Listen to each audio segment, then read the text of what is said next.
update ng bayan, maasahan anumang panahon. Magandang oras po sa ating lahat. Narito na ang latest update sa lagay ng panahon at sa binabantayan nating si Severe Tropical Storm Nika. Napanatili ni Bagyong Nika ang kanyang lakas habang ito ay kumikilos ng pakanluran sa karagatang sakop ng Pilipinas, silangan ng Quezon Province. Huling namataan ang sentro nito sa layong 500 kilometers silangan ng Infanta, Quezon.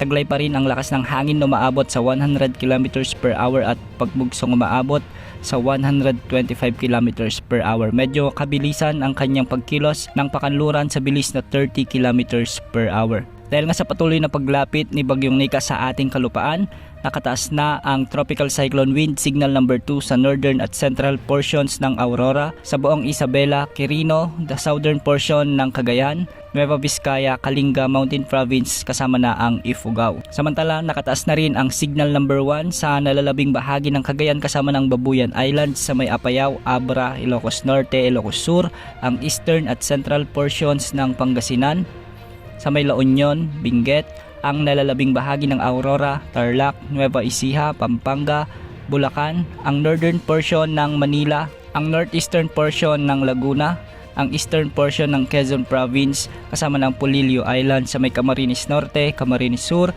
Catanduanes at Albay. Pinag-iingat at pinaganda natin ang mga kababayan natin na nasa ilalim ng Tropical Cyclone Signal number 1 at Signal number 2 na maging handa sa posibleng pagbuhos ng malalakas na pag-ulan at pagbugso ng hangin sa mga susunod na oras, lalo na sa pagdaan ni Bagyong Nika sa mga nasabing lugar.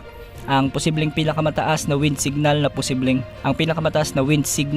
posibleng ideklara ng pag-asa sa pagdaan ni Bagyong Nika ay Signal number 4.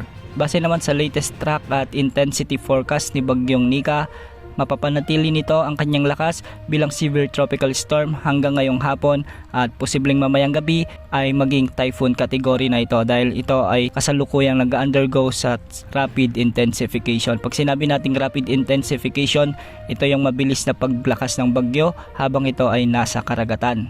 Bukas naman inaasang maglalandfall si Bagyong Nika sa bahagi ng Isabela, Aurora area bilang typhoon category. At habang tinatawid ni Bagyong Nika ang kabundukan ng Sierra Madre at kalupaan ng Northern Luzon, posibleng humina ito bilang severe tropical storm bago makalampas sa kalupaan ng Ilocos Sur bukas ng gabi. Mapapanatili pa rin nito ang kanyang lakas bilang severe tropical storm hanggang sa makalabas ito ng ating Philippine Area of Responsibility sa araw ng Martes ng hapon o di kaya naman ay gabi. Sa kasalukuyan ay hindi naman nakikitang lalakas pa bilang super typhoon si Bagyong Nika at hanggang sa typhoon category na lamang ang peak intensity nito bago maglandfall sa kalupaan ng Northern Luzon. Samantala kung ating titignan ang cone of probability sa forecast ni Bagyong Nika mula sa Pag-asa ay may posibleng pagbabago sa lugar na dadaanan ng bagyo. Dahil nga sa umiiral ang northeasterly wind flow sa itaas o sa hilaga ng Pilipinas, posibleng kumilos pababa pa si Bagyong Nika at posibleng makaapekto sa Central Luzon. Hindi rin inaalis ang posibilidad na mas tumaas din ang kanyang track at sa may Isabela, Cagayan area ito tatama.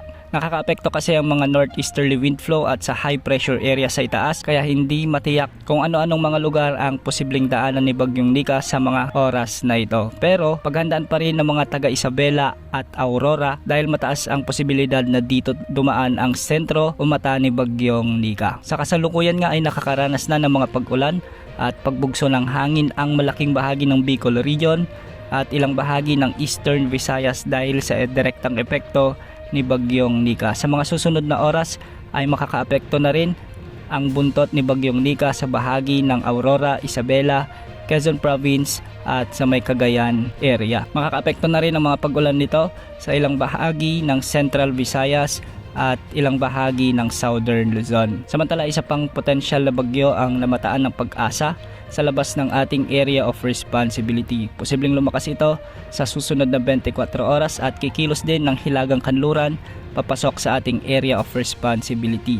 Kung sakaling makapasok ito bilang bagyo sa ating PAR, ay papangalanan ito ng Pag-asa bilang Bagyong Ophel. Base naman sa mga wind models tungkol sa bagyong ito, nakikita na posible muling tumama sa bahagi ng Central or Northern Luzon ang sentro nito sa mga susunod pang mga araw, lalo na pagsapit ng Biyernes o di kaya naman ay Sabado sa susunod na linggo. Antabayan na ng mga susunod na updates ukol sa development ng mga sama ng panahon na ito sa ating YouTube channel.